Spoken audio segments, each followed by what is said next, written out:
This is Grow Omaha Uncut, where you can watch our radio show, including what goes on in the commercial breaks. And be sure to hit those like and subscribe buttons. Well, good morning and welcome to the show. Jeff Beals here at your service from NAI NP Dodge Commercial Real Estate Company. We're also brought to you by D&M Roofing, dandmroofing.com, Omaha's premier residential and commercial roofing contractor. Glad you have joined us today. And without any further ado, it's time to bring on my co-host, a man who is reveling in this midwinter glory, Trenton Magid. Good morning, ladies and gentlemen. Good morning, Jeff. Well, I tell you what, last week we talked about that historic week of economic development announcements in Omaha. This week, we're going to dig deeper into that a little bit later. We're going to bring onto the show Stephen Osberg from the Greater Omaha Chamber. He's transportation expert with the Chamber, going to be talking about some of those streetcar issues and other things.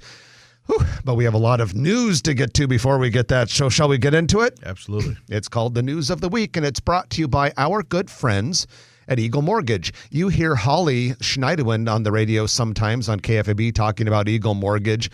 We know them. We're friends with the company and truly believe in them. They help you with your mortgage, whether it's a sort of thing where you need one to buy a new house or if you're going to refi. Yeah, there's still some people out there who haven't refinanced.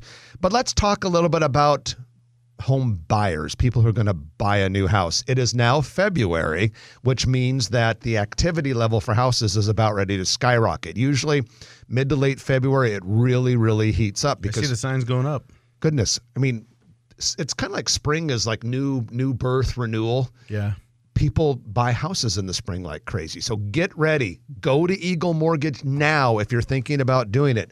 Talk to them about a pre-approval letter so that you can have that all squared away and be prepared for the big rush. Because my guess, Trenton, this year is going to be a lot like last year, where it's going to be competitive getting the house you want. Think of it as like a vaccine that you can take to the showing, and you're ready. People know that you're qualified and you can help them. Now, if Eagle Mortgage comes up with a mortgage booster vaccine, I'll be even more impressive. So let's get into that news. Trenton, the big week. The big news of the week was the Omaha City Council approving 2 leases for the Omaha Public Library to occupy space in 2 different places. This is very necessary in order to pave the way for a W. Dale Clark demolition later this year, which of course paves the way for the skyscraper. But talk to us a little bit about those leases, especially since you're involved in one. Yeah, well, I'll tell you what, the one I wasn't involved with is the new branch that's going to be at 1401 Jones Street. White Lotus Development, a very qualified developer, is going to work with the city and redevelop a building that's 30,000 feet just south of the current site. And that's pretty exciting. Noddle Companies is going to talk to vendors and oversee the process of getting bids, bringing them back to the city on both these projects. And that is a great project. What I was involved with, and we're excited to welcome the library administrative, the archives, the distribution functions. I think there's some public interface to 90,000 square foot former Shopco space at 84th and Frederick, just south of Center, just north of the interstate. And it's a great space, and they'll go in there and do their own improvements, and we're excited. But it's great for the city of Omaha. And then over the next 5 years, they're analyzing, from my understanding, is a new main library that will likely be at 72nd and Dodge, but somewhere between 72nd and 90th and Dodge, and it'll be state of the art. And Omaha should be very proud of that. And lots of frosting on the cake is this the old site, which should be a 45 or 50 story Mutual of Omaha headquarters.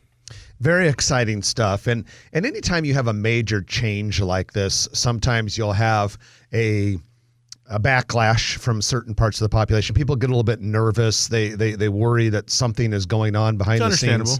And I just want to go out and say that from everything I have read, from every leader I have talked to, from everything I know about how you develop things in Omaha, this is a win-win-win and some more wins. This branch library office at 1401 Jones Street is going to be very nice. Some people say it's only 30,000 feet.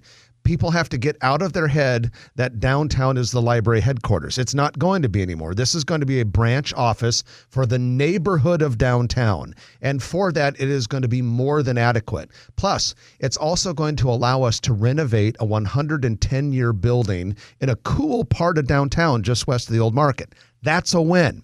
Moving the distribution and circulation and, of course, administrative office functions out of downtown means that you don't need as many vehicles and trucks going in to move books around. It makes more sense to have that at a more spacious area like 84th and Frederick. And the occupancy cost is probably a fourth of Dodge Street or downtown. Meanwhile, you get, now I'm going to show my personal bias here, and I apologize because there are probably some people out there who love brutalist architecture from the 70s. But meanwhile, you get rid of what I think is one of the ugliest buildings in downtown. Now, and some people say, but it's a great example of brutalist architecture. I read somewhere where it's only a mediocre example of brutalist architecture. I'm a brutalist. Well, you're not brutal. You're very kind and loving to people. If you were an architect, you wouldn't even ever design a brutalist building. Yes. At the time, was it called a brutalist? Yeah, that's the architectural style. Really? I mean, I know what I've heard some architects say this, and I think it's kind of true. If you look at some of those buildings that were built in the late 70s and the early 80s, there was a lot of concern about the Cold War, that we had fallen behind the Soviet Union. People worried about nuclear war. And if you look, a lot of those buildings were very stout, thick brick concrete, limited windows. And the result was you built libraries and schools in that era that kind of looked like prisons. I thought maybe that the contractor just owned a cement company or something. If they did, that was a big deal for me. Anyway, very, very exciting stuff with those library leases. Kudos to the city council and all of the people The mayor's office with their leadership. who made that happen. There have been so many people from the library board to economic development officials who've worked their tails off coming up with that solution and making it go on a pretty rapid basis. And one thing I'll say, and you were very involved, what's it been, 20 years? When you worked on the campaign to build the Quest Center. Oh, yeah. And that was like, what, 99, 2000 when I worked on that? The convention center and arena, and there are a lot of naysayers out there. It's a waste of money. It's a boondoggle, all this kind of stuff. And it's been profitable, and it's really transformed downtown. And we'd be hurting. We'd probably still be having chamber lunches at the Holiday Inn Central. Which is gone now. Right. Trent, you remember all of those events in our lifetime that you and I have been to in that old Holiday Inn Central? All that rubber chicken. And rice pilaf. Buy the Big O shows. And all the meetings. I can't count the number of times I've spoken there. I mean, as kids, we went to functions. In those days, that other than that Mancuso Hall at the Civic, that was Omaha's convention center in those days. Yeah. All right, let's talk about another cool announcement that came out. This one was a press release from Google. And basically, Google announced that its investment in Council Bluffs has now exceeded a total of, are you ready for this? $5 billion. Wow. They have about 1,000 acres. And does that include the original two buildings probably? Yeah, it does. It includes the original two buildings along Veterans Highway, or what used to be called South Omaha Bridge Road, Highway 275. Yep. And then the 1,000-acre campus that is just south of Council Bluffs city limits, just north of the Mills County line. And altogether, $5 billion from one Fortune 10 company. And now they've invaded Northwest Omaha. Yeah, that doesn't count the project they're doing at Highway 133 and State Street. It doesn't count the project they're doing at Sarpy County. What's the price on that one? Do you remember that one on 133? No, it's not been announced. Yeah, it was big. Yeah, I don't love it because it's never been announced publicly that it's Google. I don't believe. A couple million square feet. Yeah, and then of course about 250, 300 acre campus they have at Schramm Road and Nebraska Highway 50 in Sarpy County. So that's pretty impressive stuff. 900 jobs, by the way, that Google has created in the Council Bluffs area. It doesn't even count the Omaha side. Which is a lot of jobs for data centers. Yeah, data centers don't need a lot of jobs. It's mostly just rows and you and I once had the privilege of touring the Facebook building, and we can't talk about it too much because of the NDA we signed, but I think we can say that there were a hell of a lot of computers in there. Yes, there were. And it was a pretty impressive thing to see. So let's talk a little bit about Heartwood Preserve. Some really cool news came out from the developer real estate company representing part of Heartwood Preserve. First of all, let's talk about Capital Cigar Lounge. This is an upscale membership-based business out of Lincoln called Capital Cigar Lounge. It's private membership. They plan to open an Omaha club in a to-be-constructed building in Heartwood Preserve. The part of Heartwood Preserve would be just east of the new Valmont World headquarters and just south of the Carson Group headquarters and the BMW dealership right there. This would be upscale all the way, 16,000 square foot building. The cigar lounge would occupy the upstairs, 8,000. There would also be an outdoor roof patio. And then the developer / real estate company is working with Capital Cigar Lounge to find a prime steakhouse that would possibly occupy the ground floor, opening in 2023. But Trenton, this is the type of project that people envisioned when they started talking about Heartwood Preserve, given the nice area and the demographics around there. Smoke them if you got them. And with that, we'll also say at Heartwood Preserve, there is another big announcement. Gunderson Jewelers, which is a very nice chain of jewelry stores out of Sioux City, Iowa. They have a location in Village Point. They're going to move that location to Heartwood Preserve as well, another freestanding building. They're new more development there. What's that? Gunderson's like real estate, and they're gonna develop more than just their building. Oh, okay, yeah, because it would be and there would be a 15,000 foot ground level building, 5,000 feet upstairs. But the cool thing about that building is when it opens, that new Gunderson store at Heartwood Preserve will have the largest Rolex showroom in the United States. Wow. And right there in Heartwood Preserve. So you can go from there to the Bentley dealership. You have to go back to Village Point for that. Yeah. But you could go across the street to the BMW dealership and Land Rover, Range Rover. Yep, Mini. They have all that. It's called Onyx. So very cool stuff there. And let's end the news of the week with a feel-good story, something that we can all be proud of, because what makes you feel better than looking at cute photographs and videos of baby elephants? Baby elephants are pretty darn cute. Videos of baby elephants. The Omaha Henry Dorley Zoo and Aquarium just celebrated the second baby elephant to be born at the zoo in about a month's time. The first one was a female named Eugenia. The one that was born last week is a male, right, named Sunny. So there's now a total of 8 elephants at our zoo. And according to a World Herald article that came out yesterday, those 2 baby elephants will probably be the only 2 elephants born in the United States of America this year. In fact, there are only an average of 2 elephants born in America in any given year. So this is really, really cool. They must be playing some serious mood music. What is that, 22 months? 20? It's quite a long gestation period. Yeah. That gestation period is longer than our digestion. They must periods. have Spotify over there or something. They're playing some easy listening.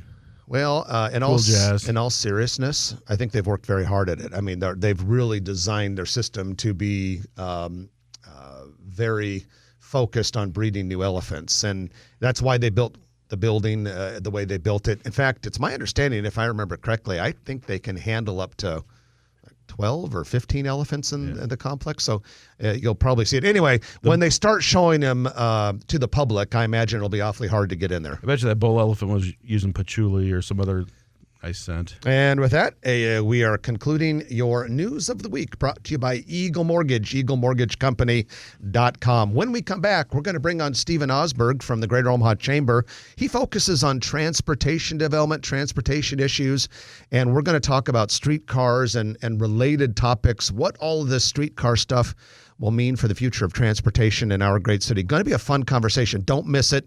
You're listening to Jeff and Trenton on Grow Omaha, brought to you by NAI, NP Dodge, Commercial Real Estate, and D&M Roofing. Back in a moment on News Radio 1110 KFAB. Hi, this is Eric with D&M Roofing. Were you involved in the Honey Street Bike Path? Yeah, tangentially, but yeah. I mean, that's been such a long project, too, that I used to work at the city of Omaha we worked on getting some of that going. What would you do? I was in the planning department. Okay. I worked in the long range division, so Okay. all the master plan updates and things like that. Cool. Started Stephen, the what's your- transfer and development. What's your program. official title? Director of Transportation and Urban Development. I added the urban development since. I was gonna say, I don't remember that part when last time we talked. Streetcar? Yeah, I mean, it's been a long time Long time coming, and a ton How long of have you been in work. Omaha? I moved to Omaha in 2004. Been here since then, except for 2 years where I was in Minneapolis in grad school. Okay. Where are you originally from? Kearney. Oh, so you're a Nebraska kid. Yep, moved here by way of Berkeley, California. Kearney, Berkeley. Very similar college towns. Exactly. Indistinguishable. Can't tell them apart. Indistinguishable from weather to everything. Yeah. Exactly. Yep, all the naked people right now. Yeah. Kearney doesn't have quite as many microbuses, but hey, they'll work. Just so you know, this is called the Uncut, and we do record this part. Yeah, so don't say anything too wild and crazy. So far you haven't. So I kind of thought maybe some things on my mind, maybe kind of talk about how this process got started, a little bit of backstory, because I know you had that group that you've sent me emails Sure. over the last couple of years that, it's my understanding, played a lot into the kind of conceptual idea behind all this. Yeah. And so maybe you could kind of just take us through some of that, and maybe we could talk some justification and value that we expect to come out of this. And We had Jay Noddle on last week about the Urban Core and their part of the streetcar and all that. Yep. we're hitting it hard. You mix with the Urban Core Committee a lot? Yep, I'm the chamber staff on that too, hence the urban development extension of the title. So. We're hitting it hard. Like we're gonna have Gene come on in a few weeks, and we just want to do everything we can to make sure that people know this is a great deal for the city. And I think most people do, but we just want to make sure everyone understands, how special this is. Well, it's you're- complicated, there's a lot to answer. Yeah. When you're on the mic, just get in within 3 or 4 inches and stay Sure. straight Don't off touch of your it. lips or tongue. Don't what? Yeah, it takes a while to hear. The, There's your no- GoPro, is there's Jeff, no is rule Jeff's against thing it. in the way? Is Jeff's extension in the way? No, not really. Well, it's a complicated project, there's a lot to unpack, so I'm happy you're spending the time on it. Yeah. There Yeah. you go. Oh, are we out ready? Okay. Work with us, Roger.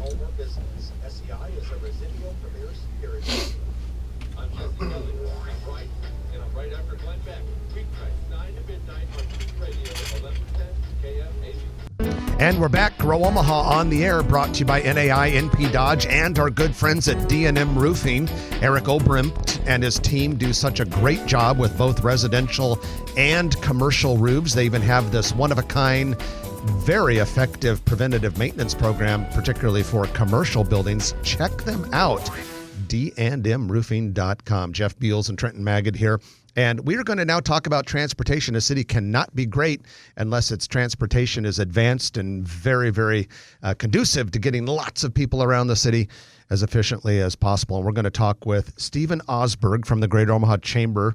He's with us. He's the Director of Transportation and Urban Development at the Chamber and played a big role in getting us to where we are at this point with the new streetcar system and other transportation things. Stephen, welcome.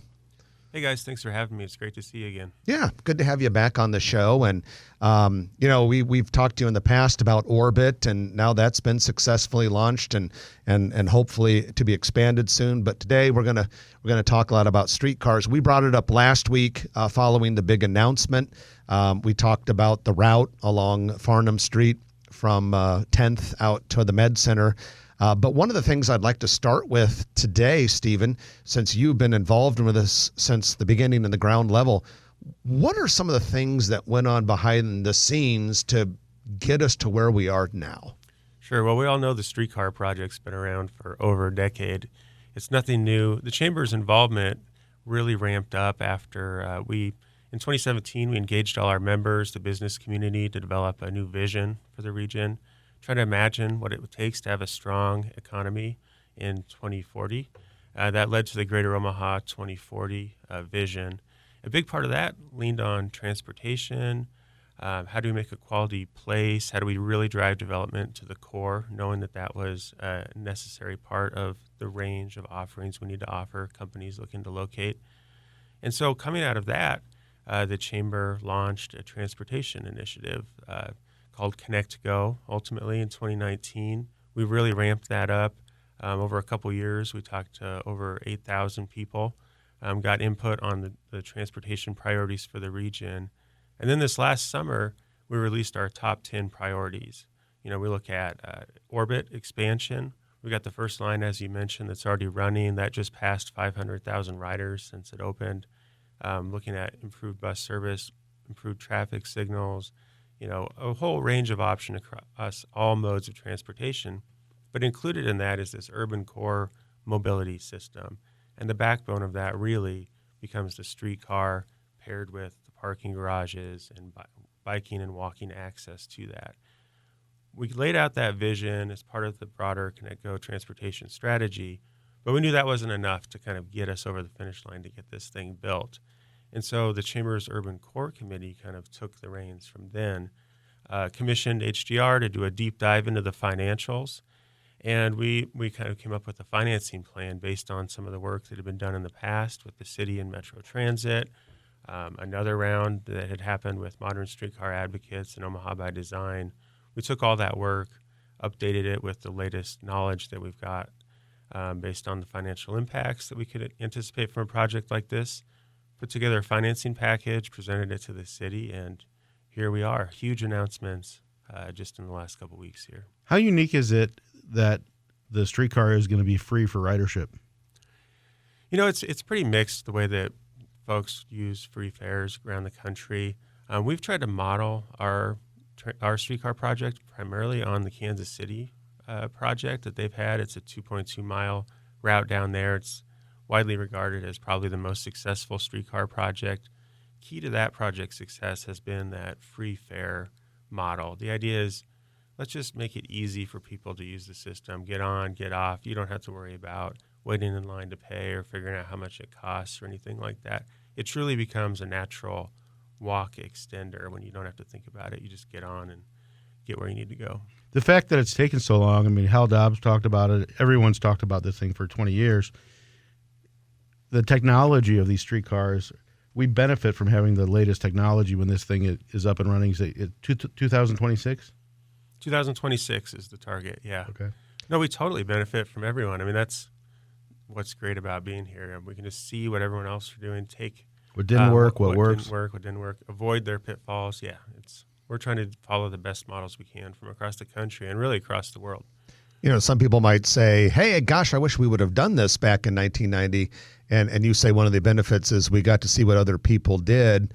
But I was thinking, compared to other metro areas of only 1 million people, there are not a lot of them that have done it. I mean, I know Kansas City has that, what you said, regarded as one of, if not the most successful system ever. There's over 2 million people there. I don't think there are a lot of cities our size that have made a ton of progress with this so far. I mean, the thing to look at when you're looking at a streetcar line is probably less the size of the whole metro area and more the size of what you're working with in the urban core. And on that front, I mean, we really compete with all the bigger cities. I mean, we've got the Med Center here, which is huge, Mutual of Omaha, all the other corporate offices downtown, the riverfront.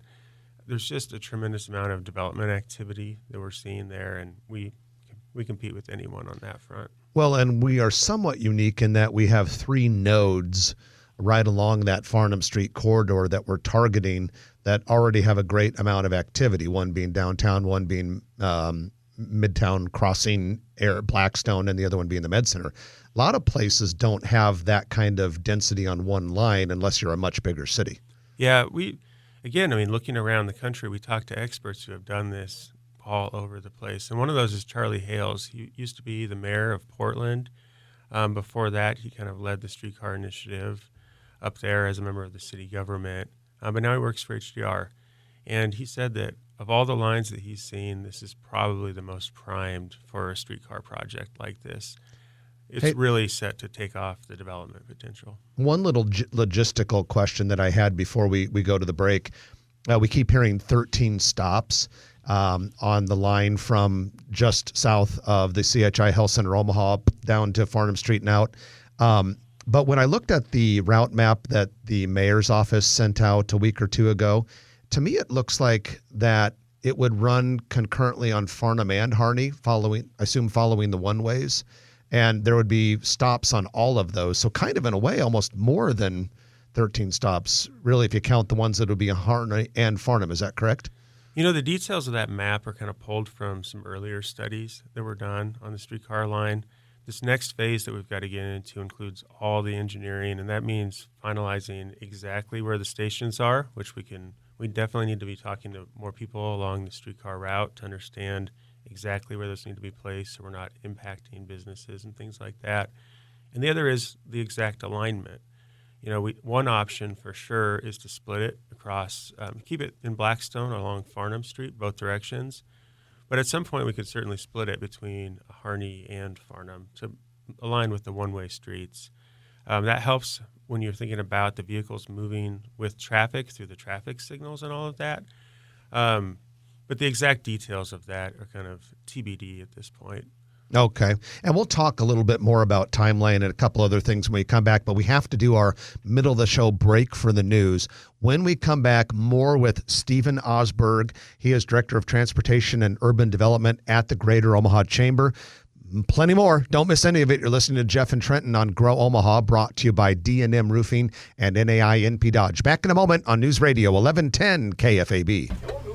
I did an interview the other day with John Chapman from Channel 6. Mm-hmm. And he was, he got in to talk to the guitar guy or something in Farnham saying, we're concerned about the disruption and businesses and stuff like that. They're going to want to talk about the construction phase. And there's definitely been a lot of thought about it. I think you're going to work with the tenants. Yeah, and we're trying to follow. Milwaukee had an interesting path where they went in and they would try to just do one small segment at a time and just kind of go down the corridor so the whole thing's not ripped up for like 2 years. Really minimize that disruption, but that's a good way to do it, you think? That raises costs on the construction side, so we'll try to balance it all out. It'll probably look different in different parts. Is Farm Street too narrow to have a streetcar? No, it'll work just fine. Because they go right on the traffic lane. And the nice thing is actually because they're on tracks, you don't need wiggle room because the vehicle's not, so the lane's going to be pretty tied into the tracks. Will they ever be driverless? I think that's an inevitability. But not up front. It's just a matter of when, not up front. Nothing's even remotely approved. It's almost like even if they do become driverless for a while, it's almost like you need to have a figurehead fake driver up there just standing there so people feel better about it. Like Russell speeders with their animatronics. When I was in Los Angeles after college in 1991, 92, we did a lot of work with the film video production business. But the Rapid Transit District, we call it the Route to Death. But RTD? Yeah. But they had a good central control center, and they'd have these platforms. And I remember even back then, the cameras everywhere. 30 years ago, and the technology would be like you could talk to people on the platform saying, "Pick that up," and all that kind of stuff. Stop littering. Yeah. Yeah. Put that can of spray paint away. It's kind of the opposite of like the New York subway. I don't know if you hear about that, but they still have a lot of the original equipment in there from like way back. Like knob and tube kind of stuff. Really? Because that thing was built in the 19th century. Yeah, so they don't, like, most systems, like, very precisely where vehicles are in the system, and they actually don't. Like, it's kind of like, well, we know they're kind of in there, Scary. which means they can't run the cars as close together, which causes a lot of the delays that you see in the subway system. I've been there a couple times. I was looking, he was mentioning, market size, Omaha being a little on the smaller side. How's they have one in Little Rock, which that's is a a small smaller market. market. Yeah, that's a small it's about market. Lincoln, Yeah. or Des Moines. I was like probably between About Lincoln size and of Des Omaha Moines, size. 750 Yeah. Metro. How's the Little Rock? I was looking at that one in particular. I think, was that one of the ones that came out in, like, early, like, 2010, 2011? Is that the timing? Yeah, that's probably part of, in the Obama administration, the Tiger grants, they had a whole string of streetcars. They were called them urban circulators at that point, which ours used to be called that for a while. Yeah. It was like the thing. I know that the FTA released a study in 2018 that kind of looked at all of those together, and from the economic development standpoint, which is typically how you judge a streetcar project, they were all successful. But I don't know the details of that one enough to really say. I just wondered. Is Oklahoma City doing one, or have they They done do. one? Yeah, they've got Oklahoma City's got one. Okay, I've been down there a couple times this year, and I thought I saw Will there be something. more circulator buses downtown to complement this or less? Or? Well, Metro Transit right now is kind of overhauling their transit system. They have this Metro Next strategic plan. Actually, later this month, they're about to unveil these like huge scenarios for what transit service is going to look like. So, but they'll do that. They'll kind of rework their routes to coordinate with this. I've always wondered why we never built a transportation hub in downtown. Like, how cool would it have been if Amtrak, Trailways, the city bus, the Orbit, and the streetcar were all on one. Future high-speed rail. Yeah, that thing that's going to hook us up with Lincoln. Didn't Trailways on 16th Street? Didn't Trailways take the old Greyhound? Yeah. I just think wouldn't it be cool to do that? I mean, since our historic stations are in good use right now. Yeah. At the downtown postal service site, Oh yeah. the Amtrak station platform extends that far. Yeah. You kind of put this on the other end of that. And Yeah. Then you're on 13th and Little Bohemia, right on the edge of downtown. And then you could move the trailways there. You could, and if we ever did go crazy and do the train connection, because that would be on the Burlington line if it went to Yeah, it Lincoln. ties into all that stuff. So And that's the one that goes right behind the postal. I need center. you guys to get on that. Make that deal happen. As People listen to the show. as we said on the air a few weeks ago, when that guy out of Lincoln was proposing the money for the study, Not sure. and I'm like, hey, from a development perspective, it sounds awesome, it sounds cool, but if it in any way takes away from what we want to accomplish inside the city of Omaha with light rail, or I mean with streetcars and some of the Orbit stuff, I'm not interested. Are you talking about between Lincoln and Yeah, Omaha? I'm not. If it in any way takes away momentum that we have for more Orbit and more streetcar here, I'm not Is the interested. streetcar considered light rail, or is that something? It's built- light rail, yeah. Okay. This is just a light rail, essentially with the stations closer together than like a light rail in Minneapolis is. You know, so full-on regional light rail, you probably have a station every mile. And it Here we takes you have to it. the suburbs, as Yeah. opposed to just inside the city like a streetcar does, right? Yeah. Yeah, essentially, yeah. So. And then commuter rail is like taking you from a Lincoln or a Fremont or something And then like that. that's more heavy rail when you get into that kind of Okay. service. So it wouldn't be a light rail connecting the cities. It'd be a full-on like locomotive and that kind of thing. Yeah. Okay. And that stuff's tough. I mean, it's hard. I think the Lincoln to Omaha route, you really got to think about, okay, what are you doing at either end? Yeah. You know, without a really robust local transit system at either end, I mean, unless you're going somewhere right next to the station, you got to figure out that whole like other part of your trip. Well, and from Omaha, for Omaha Lincoln Rail, 30. don't we need to like at least double the population to make that? I mean, there's just not enough. I mean, you think about it, the two cities together are only like 1.3 and 1.4 million. We'll see what happens. That's tough, really. Well- Would it get the use though, day to day? I don't think so. But will it be, just like the buses today, if there's nobody standing there to get on, and nobody that wants to get off, will it pass the stops, or will it stop at every station, you know? The streetcar? Yeah. I think we'll figure out the operating Here we plan go, in the fellas. next couple months, but I didn't think you know. they're different in different places. Matt and I grilled him on some important details they missed. We're going to Strategy, Roger. Maxim covers and a lot more. It's all on the Ian Swanson podcast page I at bet it'll pass it. I'm KFME.com. not sure. And Grow Omaha is back. News Radio 1110 KFAB. We're brought to you by D&M Roofing and NAI NP Dodge. We want to give you the commercial real estate development spotlight brought to you by Noddle Companies. Trenton, that car dealership on Steel Ridge, the future H&H Chevrolet dealership, and also of some related facilities that H&H is building out there are coming along like gangbusters. When Absolutely. when you drive by an Interstate 80, they really stick up there. When those are done, that will have quite the presence there on the Yeah, freeway. congratulations to Steve Hinchcliffe and his family, and The whole H&H family. Yeah, and Steel Ridge, of course, is a major development on the northeast corner of the Interstate 80 and Nebraska Highway 370 interchange. You already have a couple other car dealerships there. There's talk about a big retailer going there and maybe some other quasi-retail, quasi-industrial uses. Great development. It even extends onto the south side, that area where 88 Tactical is expanding. That really They got close. some big deals teed up over there. We don't know exactly what they are, but 20, 30 acres. Yeah, and then right next to it on the south side, FedEx, major distribution centers getting close to completion. Of course, Google and Amazon are both in that area. So exciting stuff. And this segment is brought to you by Noddle Companies.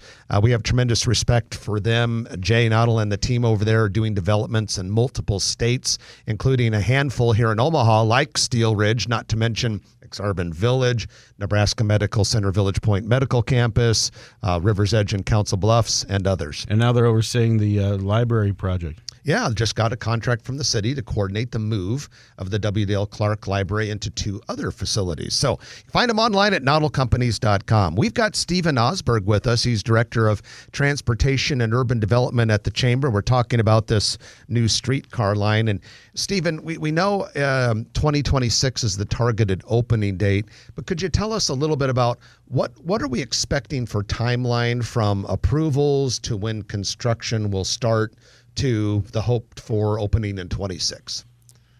Sure, yeah. So the way that we've got it segmented out right now, the next phase immediately would be engineering and final design, which essentially is where we figure out exactly where the stations go, exactly where the route is going to be, how it operates, all those details, how the electricity flows, where the maintenance yard goes, all of that. That's a 2-year process to get from basically where we are now to engineering done. And then it's another 2-year construction cycle. So it'll be 2 years of construction. That doesn't mean the whole corridor is under construction that whole time, but 2 years overall. And then that should put us at 2026 for beginning of operations. And so construction would involve stations, because I presume the stations would look somewhat similar to the orbit stations in that they would be platform to platform match with the cars. Well, actually, yeah, platform to platform match with the cars, but probably a little less robust than the orbit stations. A lot of the times what you see with streetcars, you look at Portland, for example, or Kansas City, the stations are a little smaller than that more large-scale, robust kind of regional transit service that you have with the orbit. So you might have a bench, you might have a small shelter. Keep people out of the rain. Yeah, exactly. But probably less of the huge custom large stations. How disruptive? There'll be more of them. More of them. How disruptive do you anticipate construction would be to the businesses already on that corridor? Because some people will say, oh, geez, we got to put up with 2 years of construction. But in addition to the stations, you're putting rail and concrete, which is not like rebuilding the whole street per se. For the most part, the construction would just involve kind of trenching out a little section of the road and putting some tracks in. Of course, we have to. The utilities would need to move out of the way a bit. There are some segments, though, like Blackstone in particular, where you have 2-way travel on the same street.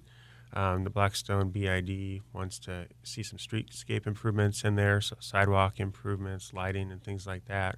That could be a little bit more extensive. A lot of the details of construction will get worked out in the next few months in this engineering phase, and it's going to take a lot of conversations with those business owners. I mean, the last thing we want to do is impact anyone or drive any businesses away. Stephen, you were saying earlier that Kansas City is a really successful one, and you mentioned to us during the break that one of the ways you really judge whether streetcars are successful or not is economic impact. And we keep hearing that in a lot of cities within a 3-block radius on either side of the track, you see a remarkable increase in construction and development. Talk to us a little bit about what you anticipate happening in that regard along that Farnham corridor.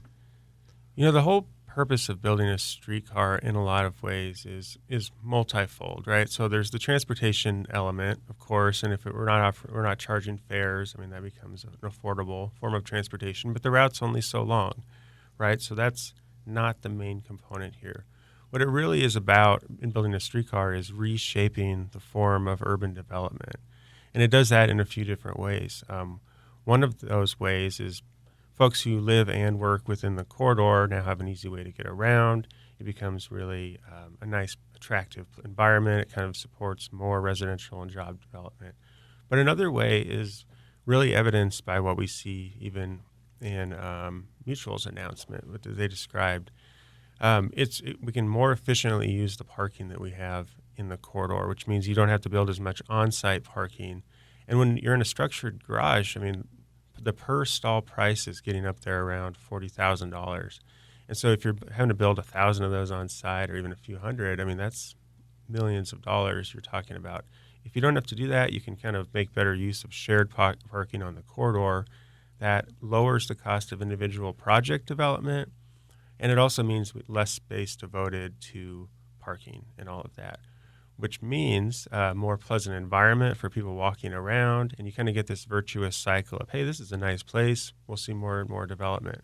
So looking around the country, what we've seen, like you mentioned, about a quarter mile or about 3 blocks off the stations, you see tremendous growth.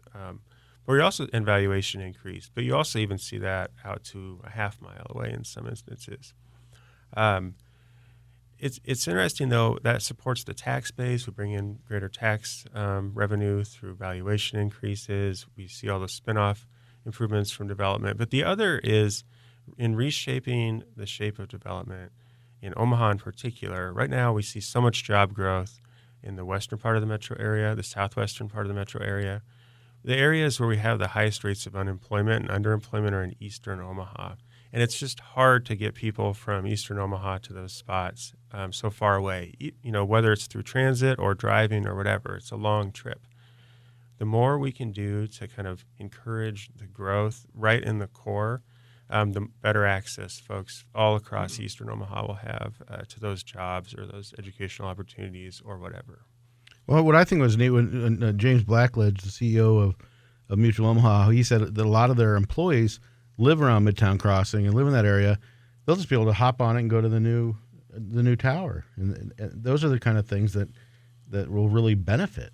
One of the things that we heard over and over when we did our Connect Go outreach, overwhelmingly people want walkable neighborhoods. One of the outreach pieces that we did was just a randomized telephone poll of a lot of people in the region, right? Looking at Douglas, Sarpy, and Potawatomi counties and all of that. And 80% across the board, across all demographics, across all politics, said that they wanted to live in a walkable neighborhood where they didn't have to get in the car to meet all of their needs. What the streetcar really enables is a very large walkable neighborhood. It's a walkable district tied together with the streetcar. Well, this is a momentous opportunity for our city, one that will probably accelerate a lot of our progress. Stephen, Trenton and I appreciate the hard work that you and your colleagues have put into this, all of the cooperation that you guys have given to other partners like the city and businesses and developers and the philanthropic community. So thanks for all that. Thanks for joining us today. We're going to be talking about this a lot over the next 4 years as we go from now to when the streetcar opens in 26. Thanks for having me. Great to see you guys. Stephen Osberg, Head of Transportation and Urban Development at the Greater Omaha Chamber. When we come back, it's time for the lightning round. One of the things we're going to talk about is a big major retailer coming to the state. First location will be in Omaha and other things. You're listening to Jeff and Trenton, brought to you by D&M Roofing and NAI NP Dodge on News Radio 1110 KFAB. Good stuff. So the idea is to take this and keep extending west and north and south. Yeah, we'd probably start here. I mean, the thing with the streetcar in particular, it's like based on this system, we probably don't build super long rail corridors. This is about kind of creating that walkable district. So we'll see extensions, but it's not going to be like 9-mile extensions. And then that lies more with Metro and what they want to do with new orbit lines. Isn't that funny that people won't ride rubber-tired buses like they will a streetcar? Yeah, it is more fun. Really wild. There's something about it, but there's definitely a lot of evidence. Have they put People like riding on the Have rails. they put a price on the project yet? The price on the project, the capital 3 mile, cost, yeah. $306 million. 6.5 annual for operations. Had we had more time, I wanted to bring up the long term, but there's going to be many years to talk about this with you, but the long term thought of when you look at the city plan, they said potential on North 30th, potential on South 13th. Yeah. I love those ideas. Like you took it up to the Highlander on 30th. Yep. Shit, someday you could take it all the way up to Metro Community College. and then going down to the zoo on the 10th, and then if you ever did the airport, and then the orbit idea on 24th Street I absolutely love. Yeah, that's huge. I mean, that was, I don't know that this announcement would have happened without that. Yeah. That north-south regional connectivity is like, And then I think you need, from my uneducated, never taken an urban planning class, but long term, I would love to see an orbit that goes from Shadow Lake Town Center to 72nd and Sorensen someday on 72nd corridor. And you might not agree with that, but it just seems to me that that's such a spine, and you got a lot of room.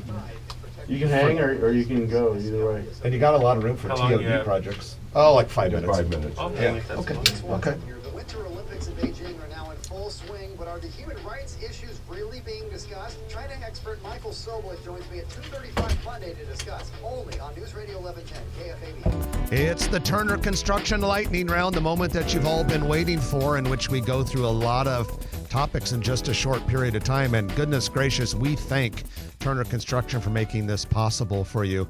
By the way, big-time construction firm that does projects as big as the Sarpy County Data Center at Highway 50 and Capehart Road, and as small as your interior build-out project for your business as you start to expand. And Turner Construction is working so hard to develop tradespeople to power Omaha's construction growth. We don't have enough construction workers in this town with all of the booming progress and massive projects we have under the way. So Turner is working with Metro Community College and many other stakeholders in the area to try and get young people to go into the trades so we can build these things. So we thank Turner Construction for that, and we thank them for giving us all of this cool news that we're about ready to do. Turner Construction, sponsor of the Lightning Round. All right, Trent, I'm going to let you announce the first one. Big-time retailer out of Wisconsin. We said they were coming to Omaha a year ago. Then we said they're not. Now they're back. Yeah, Fleet Farm, which is a lot of venture capital in that business. Fleet Farm has purchased 20 acres of land up on 183rd and West Maple Road on the south side. It's part of the Antler View development. And I think, aren't their stores about 140,000 feet? They're big stores. They're about you can definitely call them a super store. And usually they have a gas station component to them. And it's kind of like you cross a Menards, a Tractor Supply, and some other stuff. And in fact, if I look up what we wrote in the newsletter, when in describing Fleet Farm, it says the company sells hunting and fishing equipment, small appliances, automotive goods, clothing, footwear, toys, food, hardware, lawn garden supplies, sporting goods, tools, and farm supplies. Yeah, so it's all that under one roof. And there's talk about them going way southwest along Highway 370 as well. So, and there was one for Council Bluffs that I don't know if it's back in play or not, but they scrapped it on South 24th Street. But they're committed to coming to Omaha now. We don't know the timeline on West Maple. That's what we're trying to find out. Okay, but like Trenton said, they bought land, 183rd Closed Maple. on it. They have 47 stores in Minnesota, Iowa, Wisconsin, North Dakota, and South Dakota. So they're a north central. They're spreading to the southwest by coming to Omaha.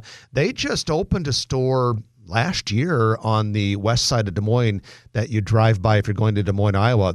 It's a big, nice store. I saw one a couple years ago in Rapid City, South Dakota. Like you said, they're super stores, really cool. Yeah, and what's interesting is I remember a few years ago I talked to one of the owners of Baumgars who were in smaller towns. Baumgars. Kind of a similar style but smaller. And they kind of stay on the periphery in the smaller towns, and they didn't want to come to Omaha. Whenever I've been up in Minnesota or the Dakotas where there are a lot of those with the accent, they'll be like, we're going to Baumgars. Yeah. I'm going to go some shopping at Baumgars. All right. Sorry, Minnesotans. Didn't mean to offend you with that. The old J. Coco building in Midtown on Leavenworth is going to be Elmwood Pharmacy. That was interesting. The pharmacist behind there bought the building. Yeah. And it's bittersweet. I did not see that coming because, because they also got rid of that Legend Comics, which I think also had a coffee bar there. Yep. And then Jay Coco was one of the best restaurants in the city, man. And I did not see those going for a pharmacy, but you just never know who's going to buy a building. Drugs is a problem in Omaha, too. Starbucks executives. This is our national real estate news from CoStar. CoStar always gives us national perspective that we can report to you. Starbucks executives, while anticipating some store closings and relocations this year, nevertheless expect to open about 500 additional retail outlets in the United States. That's it? That's quite a bit, though. And one of them just opened at 8601 Dodge about a week and a half, 2 weeks ago. Could you imagine the head of the real estate committee with, what do they have, 30, 40,000 Starbucks now? People that work in the real estate department? They'd be like, just going down the line. No. Yes. No, yes. Yes. You do not get a Starbucks, but you do. Yeah. I tell you what. They should rename it $6. If you... Is that all it is? No, it's probably $8. That is great. I don't know if I should say this or not, but do it. All right, what the hell? Mike Murley, who has worked in our office, he's still associated with it, but he's semi-retired now. He for years represented Starbucks, and Mike always said it was so fun because people would roll out the red carpet for him because he represented Starbucks, and everyone wanted Starbucks in their development. So the music's playing. We're out of here. Hope everyone has a great weekend. I'm Jeff Beals. And I'm Trenton Magid. You've been listening to Grow Omaha, brought to you by Turner Construction, D&M Roofing, and NAI NP Dodge. We'll chat with you again next week at 9 o'clock right here on News Radio 1110 KFAB. All right, good stuff. Great job. Thank you. Good information. Thank you kindly. Yeah. We come back? Yeah, anytime. If you like this video, be sure to hit those like and subscribe buttons. And remember, Grow Omaha is not just media. This is a mission. We are trying to build up Omaha and make it an even better place. We can only do that with your help. Share this video with your friends, neighbors, and family.